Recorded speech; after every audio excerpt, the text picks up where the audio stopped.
Welcome to the Great Detectives of Old Time Radio. From Boise, Idaho, this is your host, Adam Graham. If you have a comment, email it to me, box13@greatdetectives.net.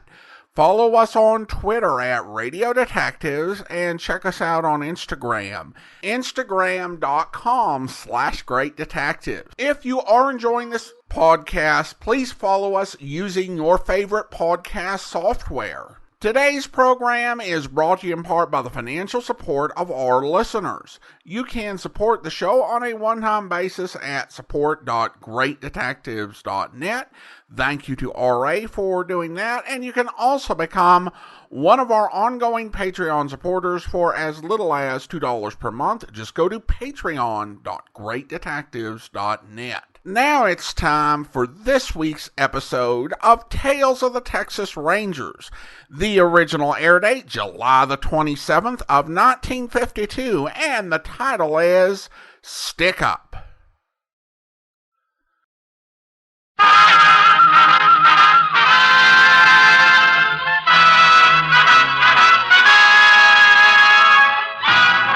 Tales of the Texas Rangers, starring Joel McCrea as Ranger Jace Pearson.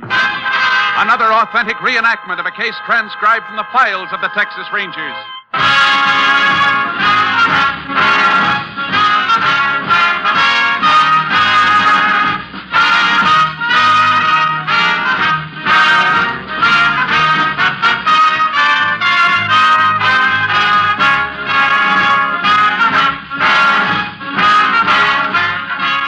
Names, dates, and places in the following story are fictitious for obvious reasons. The events themselves are a matter of record.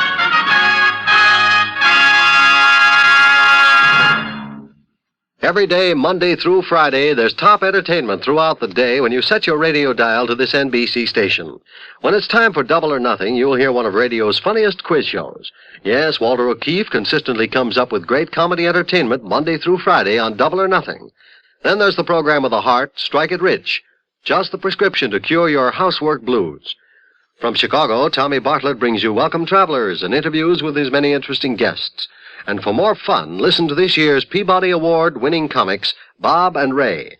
And remember to dial Dave Garroway for music and relaxing entertainment. Consult your local newspaper for the broadcast time of these Monday through Friday programs.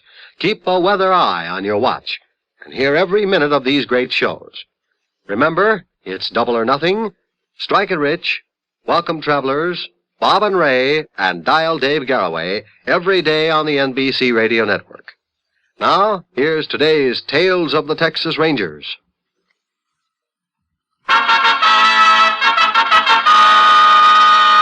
And now, from the files of the Texas Rangers, the case called Stick Up.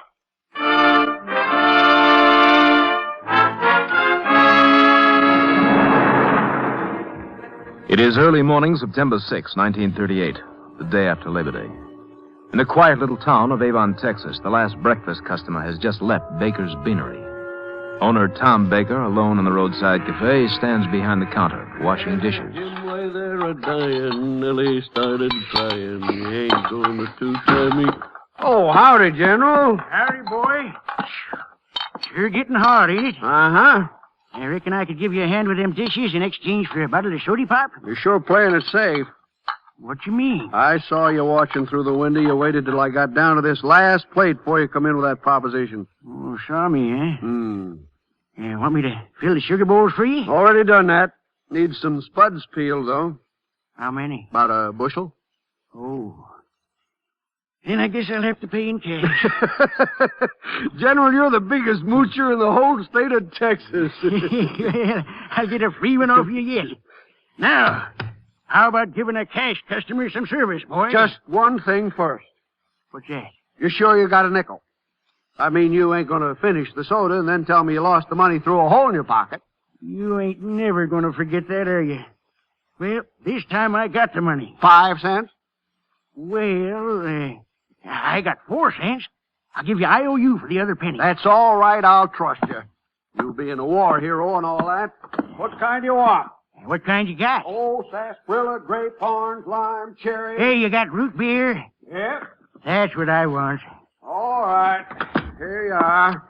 Hey, shove them straws down here, will you? Sure you don't want me to drink it for you? I can manage, thank you. Well, what are you waiting for, boy? That's 4 cents, or do you want me to send you a bill at the end of the month? Go on. Wait on that young fella that just come in. Come on, let's see your money first. Be right there, mister. All right. Money crazy, that's all you are.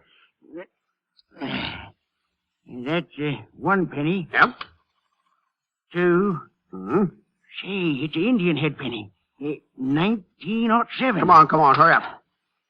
3. Now, that's funny. I'd have swore I had another penny. Got another hole in your pocket? Oh, I guess I just forgot to sew up the old. How about it, mister? I'm in a hurry. Coming. Want to see the menu? No. Give me packed gum. All right, what flavor? Peppermint? Hey, Tom. How about a glass with some ice in it? You trying to bankrupt me or something? Here's your gum. That'd be a whole nickel. Thank you. 5 cents out of a quarter. I'll take that folding money. What? Put down that gun. Just give me the money and hurry it up. Hey, Tom. Shut up, old man. Stay back. Let me have that gun. Give me that gun. Give me it. Come here, you. Stop. Stop or I'll shoot. Stop. Missed him. I got the truck. General.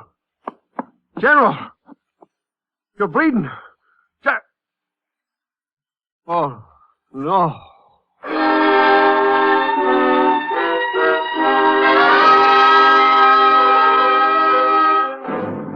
Tom Baker notified the sheriff's office of the attempted robbery and killing. Sheriff Lon Gunther could not be reached immediately, and the assistance of the Texas Rangers was requested. Ranger Jace Pearson was assigned and arrived at the scene 10 minutes later. The sheriff arrived soon after, and he joined the ranger in questioning Mr. Baker. Is the gun on the counter, Mr. Baker? Yeah, that's it, Ranger. I was trying to get it away from the guy when it went off. I never should have done it. I should have just given him the money. The General might be alive right now if I had. No, there's no use figuring that way, Tom. Well, Did you cover him up with those towels? yeah, I couldn't stand them people looking in at him. Well, I know how you feel, Tom. All of us who knew him had a soft spot for the old boy. You know, it's a funny thing. I never did know his real name. Mm-hmm. How'd the killer escape? The truck, I fired at him a few times before he drove off. You hit him? I don't think so, but I know I put a couple holes in the back of the truck. What kind was it? Half-ton pickup painted red. Did you get the license number? No, I didn't. How about the make and year? Well, I don't know the make, but I'd say it was about a 34 model. Where was the truck parked? Under the live oak over there. You can see through the window here. It's right over there. Uh-huh. And it was parked kind of catty corner, so he had to jump in the right side. Could you see into the cab? No, I couldn't. What'd the man look like? Oh, about average height, dark hair, just an ordinary-looking guy. How old? His 20s, I'd say. How was he dressed? Denim pants, a black cowboy shirt with white piping, like tore his sleeve off when we was fighting. We'll put out an all-points bulletin, Sheriff. You might not find it so easy to hide a red truck with bullet holes in it.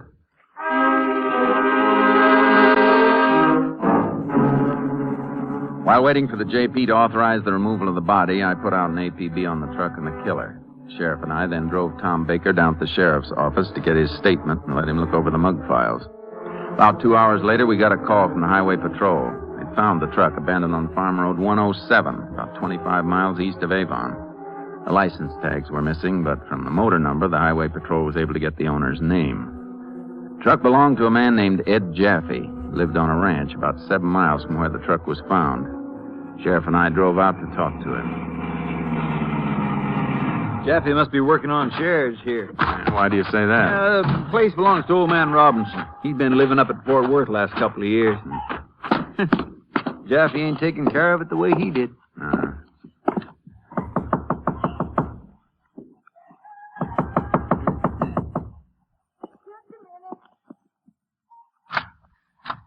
Yes?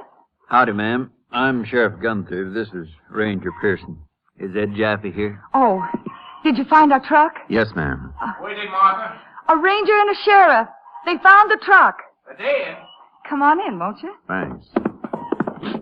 I just got back from my sister's. Been there over Labor Day. And when Ed told me our truck was stolen, I was just sick about it. Howdy, Ranger. Sheriff. Howdy. Fella sure walked fast. Just reported that truck missing about a half hour ago. Yeah? Where'd you find it? About 7 miles down the road. Yeah, well, I can take the bus down and pick it up, I guess. We'd like to ask you a few questions first. Sure. Yeah, what about? Where was your truck stolen from? Right outside the house. I'll show you where I had it parked. I'll be right back, Martha. Well, let me know if you go over to get the truck. Yeah, that's no, honey. I had it parked right over there by the corral. You didn't know it was gone till 30 minutes ago, huh? That's right. Tell me, don't I know you from somewhere, Mr. Jaffe? Got a good memory, Ranger. That was a long time ago, 4 years. Over in Coleman County, wasn't it? Uh-huh. Ranger Morgan brought you in, didn't he? Yeah. What for? Oh, burglary. Knocked over a filling station and did 18 months at Huntsville. But I'm out of that racket for good. Yeah? Darn right, I'm ranching now. I ain't fixing to spend no more time at Huntsville. I guess you wouldn't know then about your truck being used in a robbery and murder, would you? Oh, wait a minute. I don't know anything like that. You think it's just a coincidence? Look, I made a mistake once and I paid for it. 18 months. Now, if my truck was used like you say, don't try to pin it on me just because I got a record. The killing took place about 5 hours ago. How come you waited until half an hour ago to report your truck was stolen? Because I didn't know it was gone till then. I wasn't here. Besides, why'd I call the cops if I was tied up in it? To try to look innocent, maybe? That's been tried lots of times. But Where were you this morning? I was with Will Hicks at his place about 3 miles from here. All morning? That's right. I was up in them shingles roof. Look, you're just picking on me because I got a record. If you're innocent, you got nothing to worry about. Look, I couldn't have been mixed up in no crime if I was at Will's place. And I was there from 7 this morning till noon. Yeah? Well, let's go talk to this friend of yours and see if your alibi holds up.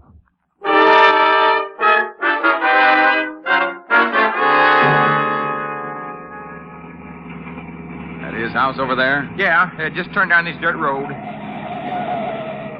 There's somebody working on the roof, all right. Sure, that's Will. I told you he was putting shingles on it. Don't you want me to come with you? No, you stay here with the sheriff. Mr. Hicks? Yeah. Can you come down for a while? I want to talk to you. Just a minute. Gotta get this roof finished. Say it's going to rain tonight. What can I do for you, Ranger? You know where Ed Jaffe was this morning? Ed? Oh, why, sure. He's right here with me. Oh, say, what's he doing over there in the car with the sheriff? We've been talking to him. How long was he here this morning?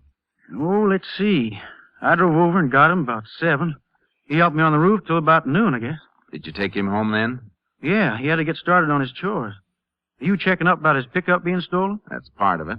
Hey, we saw it was missing as soon as we got over to his place. Did Mr. Jaffe leave you at any time during the morning? No, we were working together the whole time. You know, I'm surprised this in a range on just a car theft. It's more than that, Mr. Hicks. Your friend's truck was used in a robbery and killing. Killing? Yeah. I'd like you to come down to the sheriff's office in Avon and make a written statement about Jaffe being here all morning. Well, is that necessary? I'm afraid so. Well, say, Ranger, can I do that a little later, in about an hour?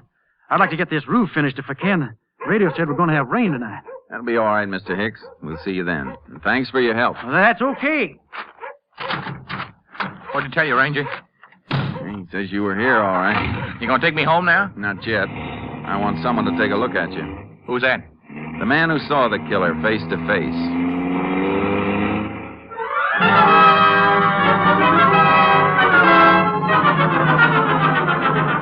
We drove Ed Jaffe into town and took him into the sheriff's office. We had Tom Baker look at him.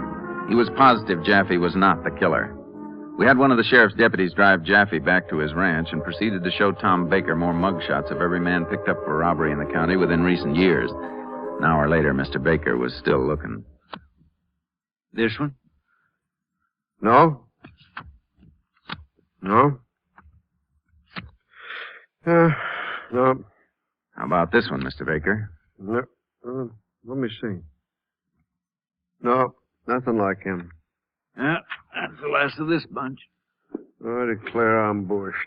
Must have looked at 1,000 of these pictures. Not quite, but these are the most likely ones. You mean you got more? Thousands of them. We'll have to get them from Austin. Oh, excuse me. They didn't tell me you were busy. Come on in, Mr. Hicks. We're just about finished.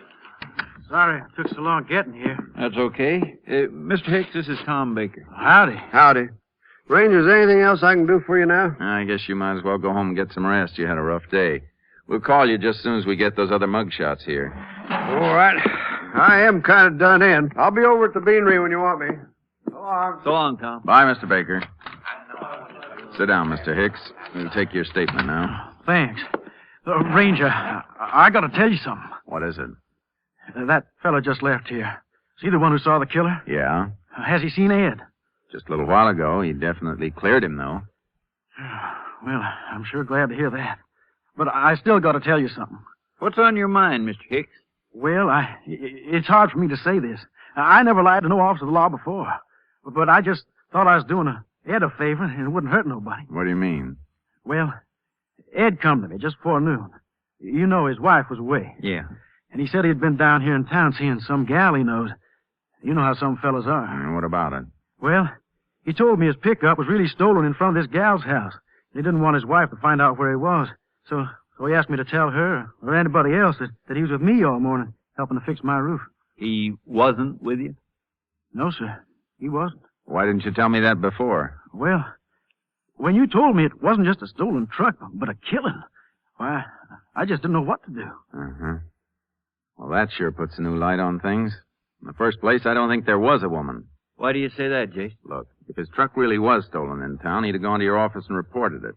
He wouldn't have mentioned who he was visiting. Well, then why'd he tell me that story about a woman? So you'd come to his rescue and say he was with you all morning? Yeah, but now, Jace, if there was no woman, why would he want to use Hicks as an alibi? Because maybe that truck of his wasn't stolen at all. Maybe he was driving it himself this morning. Now, hold on, Jace. That mule won't pull. Baker said himself Jaffe wasn't the killer. I know, Sheriff. But Baker saw only one man. That doesn't mean there wasn't another one waiting in the truck. Come to think of it, he did say the killer climbed in on the right side. And I got a feeling that on the left side was the driver, Ed Jaffe. Come on, Sheriff. We're going to pick him up.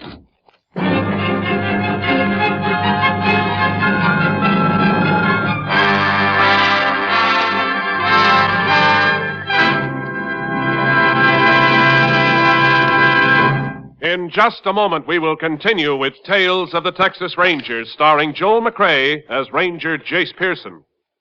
20 seconds from now, a fire will break out somewhere in the United States, causing untold misery and devastation.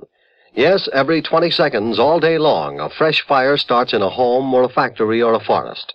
More than 11,000 persons are killed annually by these fires. The most tragic part of this statement lies in the fact that more than 90% of all fires in the home start through sheer carelessness and could be avoided. Here are a few simple rules of safety which will help you to protect your home and your loved ones from the ravages of fire. First, do not smoke in bed or discard lighted cigarettes carelessly. Second, clean out old newspapers, magazines, and other inflammable debris. Third, repair all defective wiring and electrical equipment at once. Fourth, use only those cleaning fluids which will not burn. And fifth, be careful with matches. Keep them out of reach of small children. You can't afford to gamble with fire. The odds are against you every time.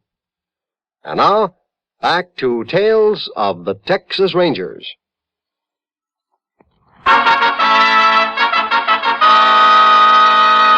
We continue now with Tales of the Texas Rangers and our authentic story, Stick Up.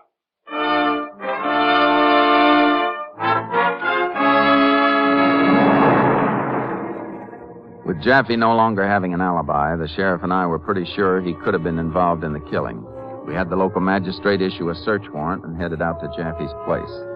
It was about 5:30 in the afternoon when we pulled up in front of his house. Mrs. Jaffe heard our car approaching and came out to see who it was. Howdy, Ranger. Sheriff. Howdy, ma'am. Jaffe? How come you wouldn't let Ed bring the truck back? We're afraid we have to hold it for a while, for evidence. Your husband here, Mrs. Jaffe? No, he's out moving the cows from the lower section up to the north range. How long ago did he leave? He took off just after he got back from town, about half an hour ago. Is he on foot? No, he saddled up the mare. You gents want to come in, wait for him? No, thanks. I think we'll ride out and meet him. Could I borrow one of your horses, ma'am? Why, sure, Sheriff. Take that roan from the corral over there. Thank you. I'll get charcoal out of the trailer. If you want to wait, I know Ed'll be back pretty soon. I'm afraid the business we've got with your husband, ma'am, won't wait.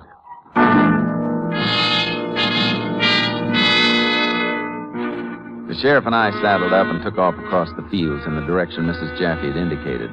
Ed Jaffe's tracks were easy to follow, but they did not lead to the lower section. Instead, they led to a dry wash about 4 miles from the house. What in the world do you think Jaffe came down here for? I don't know. Hey, wait a minute, Sheriff. Oh. What is it, Jace? A lot of cigarette butts over there. Yeah. Plenty of foot tracks here, too. Well, they must have stayed here quite a spell, or he wouldn't smoke this many. Not Jaffe, Sheriff. Someone else. Look at all these footprints. They're made by a man wearing shoes, not boots like Jaffe. Yeah. You think this other fellow could be the killer? Maybe hiding out here and Jaffe came to meet him? I don't know. Jaffe met someone here, all right. Yeah. Whoever it was, he sure must have been nervous. Darn near wore a rut in the dirt, pacing up and down. Come here, Sheriff. What is it, Jace? Find something else? Yeah, black shirt. Spotted the edge of it sticking out from under the brush. White piping and a torn sleeve. Like the one Baker said the killer wore. I guess Jaffe brought him a change of clothing. I wonder where they went. We better find out before they get too far. There's the tracks Jaffe's horse made leaving here. Yeah. Hold still. Let's go, Charky. I don't see the other fellow's tracks, Jace. They must be riding double with Jaffe. That could slow him down, son. Uh-huh. Come on, Sheriff. Let's knock on it. Yeah.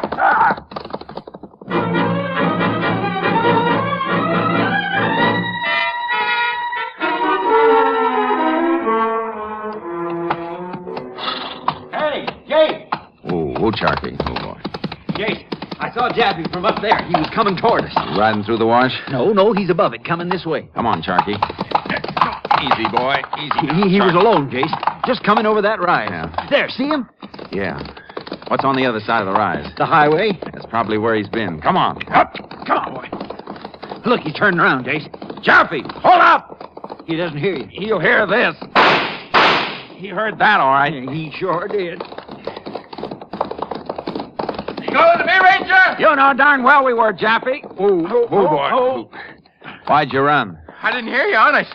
Not until I heard those shots. What's the matter? Where's the man you met back there in that wash? Man? What man? I don't know what you're talking about. I just bet you don't. Where you been? I've just been up to the store. Yeah? You sure you weren't taking your pal to the highway? No, I just went to the store for a bottle of beer. Come on, Jaffe. We're going back to that highway.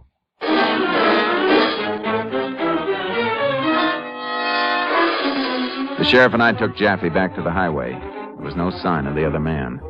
We went to the nearby store. The owner told us Jaffe had not been in all day.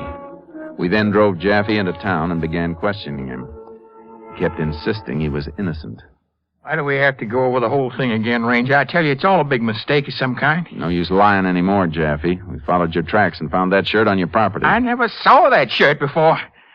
Look, Ranger, just because I got a record, that don't mean I'm mixed up in nothing. Then why'd you lie about where you were this morning? All right, I tell you. I was with a woman. I didn't want my wife to know when I... What's her name? I don't remember. I don't know it too well. Where does she live? I don't know the name of the street. That story is no good, Jaffe. What do you mean? You think I'm lying? Yes. Well, I ain't. You got no right to say that. Now listen to me, Jaffe. We know you spun that yarn to Hicks about a woman, so he'd give you an alibi for this morning. But you weren't with a woman, and you weren't with Hicks. Yeah, well, where was I? I'll tell you where you were. You were in your pickup truck. It wasn't stolen. You were driving it. No, I wasn't. You had this other fellow with you, the one wearing the black shirt, and the two of you stopped at Baker's Cafe. No. You kept the motor running while he went in. I wasn't there, I tell you. You're an accomplice, Jaffe. You're as guilty as if you pulled the trigger yourself. Now, wait a minute. Look, suppose I was there. I was outside. I didn't tell him to go in there and knock over the place. That's something you're going to have to prove in court. But if you don't tell us who the other fella is, you're going to stand this murder rap alone. They'll throw the book at you. You think I'm kidding? Uh-huh. Then who is he? What's his name? Cal Martin. I met him about a month ago in Tipton. Just a punk. Works behind the soda fountain in the bowling alley over there. Does he have a record? He don't have nothing, including brains. You put him up to the robbery? No, I didn't know he was going to do nothing like that. He's just driving along, and he said he wanted to stop at Baker's place and get a drink of water. Said he was thirsty. So I stopped. Didn't know he had a gun on him. After the old man was killed, what'd you do then? Oh, we ditched the truck where you found it and hiked over toward my place. I told Martin to stay in that wash and keep out of sight till it got dark. Then I went over to Will Hicks and asked him to say I was with him. Right after that, you called the highway patrol to report your truck was stolen. Yeah. This afternoon, I took Martin one of my old shirts so we could get rid of that black one. Darn thing stood out like a sore thumb. Where'd you take him? Over at the highway. Flagged down a bus going toward Tipton. Is that where he lives? Yeah. We said he was going to pack and try to make it down to Mexico. Let's get over to Tipton, Sheriff. Maybe if we hurry, we can change his plans.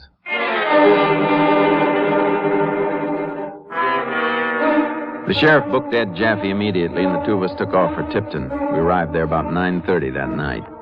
After getting a search warrant, we went to Martin's address, a room above a small hardware store. On the letterbox next to his name, it said Room 2. Reckon he's still here, Jay? Could be. I phoned the bus station while you were getting the warrant. No bus leaving here till midnight. He's probably waiting in his room rather than go out in the street. There's Room 2. There's a light under the door. Guess he's still here. Hear anything? No. Sounds like he's in there, Jace. Open up, Martin. It's locked. You better cover me, Sheriff, while I break it in. Well, he's gone. Take a look in that closet. Okay, Jace. Not in here, Jace. I guess he... What's the matter? He's outside on the ledge next to the window. I saw the edge of his jeans. What? Well, let's get him. No. Might jump or fall. Well, I guess he's already skipped, Sheriff. Yeah, I guess he has, Jace. Let's go. All right. We'll go down and try the bus station. That's a good idea. I have to get this door fixed tomorrow. Yeah, we sure will. Keep walking down the hall. You think he'll come back in the room now? He will if he fell for our little act. You go on downstairs and outside. He might get scared and jump anyhow. And you going back and wait by the door? Yeah, keep going so he can hear your steps going down. Okay, but you watch yourself, Jason.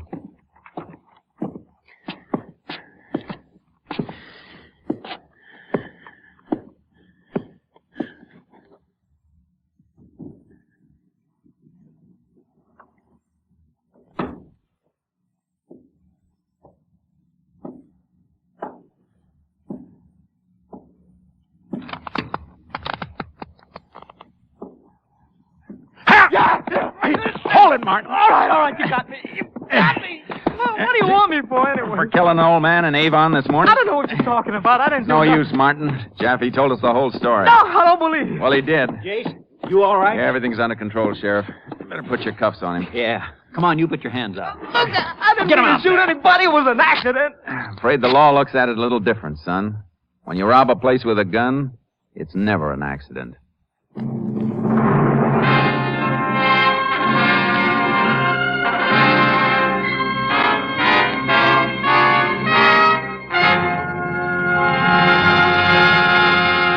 In just a moment, we will tell you the results of the case you have just heard. Tomorrow on most NBC stations, the Railroad Hour will bring you its 200th consecutive broadcast as Gordon McCrea and Dorothy Warren Scholes co-star in an original operetta. Yes, tomorrow marks the 200th week that the Railroad Hour has come into your homes to make your Monday evening more enjoyable. Tomorrow's operetta is based on the life of the famous pirate Jean Lafitte and is appropriately titled The Pirate of New Orleans. And to make your Monday night of music of NBC even more enjoyable, you want to hear both the Telephone Hour and the Voice of Firestone. Ezio Pinza will return to the Telephone Hour guest spot tomorrow to sing such favorites as Serenata and Into the Night. Christopher Lynch will be guest soloist on the Voice of Firestone, and he will sing the old refrain and Bless This House. So remember, for the finest in musical listening, consult your local newspaper for the time of these three programs on the NBC Radio Network. And join us tomorrow for the Railroad Hour, the Voice of Firestone, and the Telephone Hour. And now to the conclusion of tonight's Texas Rangers Adventure.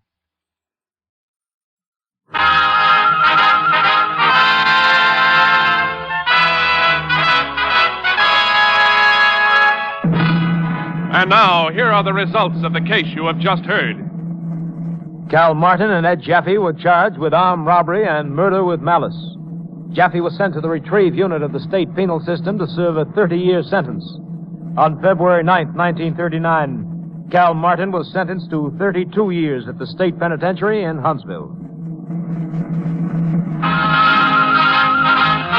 Next week, Joel McCrea in another authentic reenactment of a case from the files of the Texas Rangers.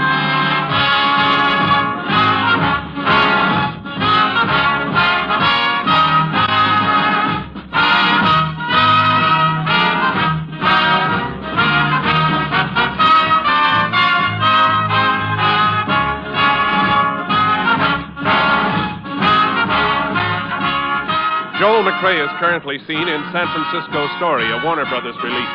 The cast included Tony Barrett, Tom Tully, Leroy Leonard, Harley Bear, Junie Ellis, and Lamont Johnson. Technical advisor was Captain M.T. Lone Wolf Gonzalez of the Texas Rangers. This story was transcribed and adapted by Bernard Ederer and Robert A. White, and the program was produced and directed by Stacy Keach. Tales of the Texas Rangers is heard each week overseas through the worldwide facilities of the Armed Forces Radio Service. Hal Gibney speaking.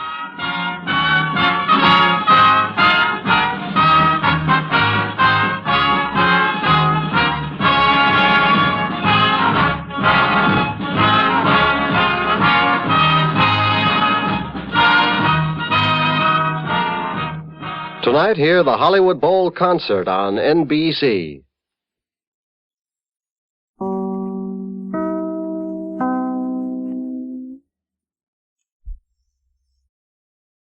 Welcome back. Well, a good episode. The guy who owned the truck did not get a big break for being an accessory to murder after the fact by his own admission. But the way that he stonewalled law enforcement for such a good while, that's definitely understandable how that played out.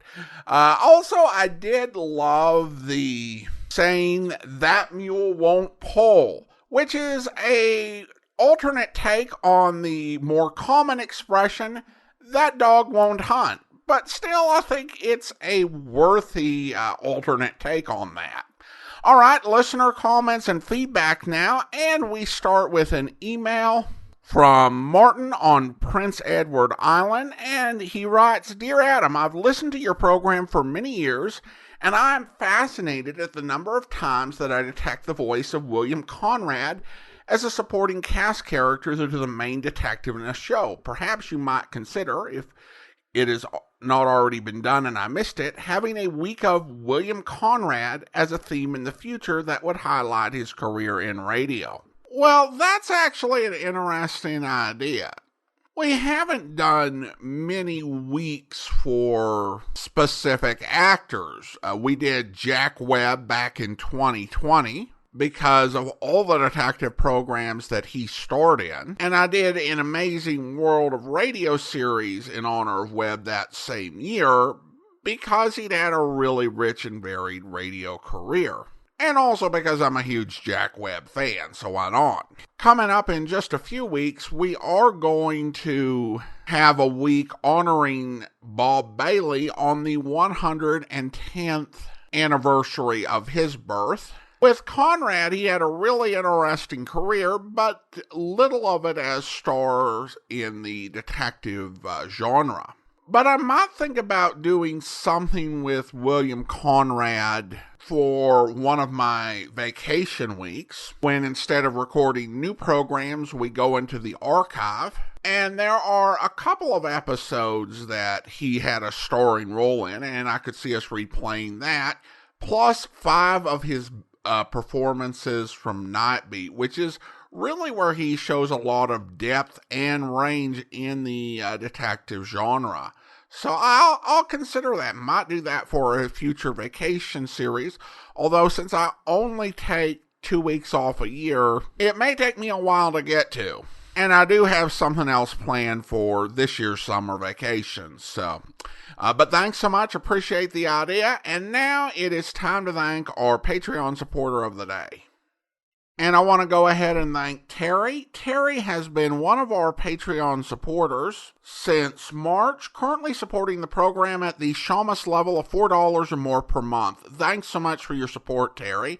And that will actually do it for today. If you are enjoying the podcast, I encourage you to follow us using your favorite podcast software, and please rate and review the program wherever you download it from. We'll be back next Saturday with another episode of Tales of the Texas Rangers, but join us back here on Monday for Sam Spade, where...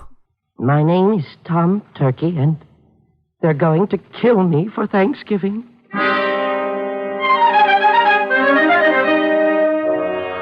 Well, I had asked for it, and I had gotten it.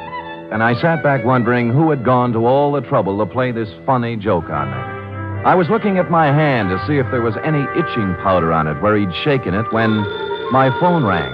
I lifted the receiver, swung around on my swivel, and gazed out onto the street. It was Al Kuchel calling, a private eye whose reputation was shadier than a mushroom cellar. Hiya, Spady. Al. Haven't seen much of you lately, Spady. Have to get together. Yeah, well, so long. Wait, I'll tell you why I called. I've had a pest in my office, keeps coming back. Thinks he's a turkey somebody wants to dress. I brushed him, but your name came up, and I just wanted to warn you. He might be in to see you. I'm confused, Al. I never knew you to turn your back on a buck. Oh, I don't want any of this one. His buttons are loose. My advice to you is to bounce him. Well, we've never traded advice before, Kuchel. Why now? Well, after all, we're in the same racket. If we can't help each other... Oh, sure, Al, sure. I appreciate it. Give me a ring. We've got to get together sometime. Yeah, when I get a free night, we'll Jimmy parking meters. Yeah, we... Huh? Oh, yeah. Parking meters. I'll see you later, Spady. I turned back to the desk, and what I saw in front of me was an empty chair. Tom Turkey had taken wing. I got up and walked to the window, and a minute later, I saw him come out of the building downstairs and start to cross the street. And then I saw something else. A large 4-ton truck was tearing down the street, picking up speed. I hope you'll be with us then. In the meantime, do send your comments to box13@greatdetectives.net. Follow us on Twitter at Radio Detectives and check us out on Instagram, instagram.com/Great Detectives. From Boise, Idaho, this is your host, Adam Graham, signing off.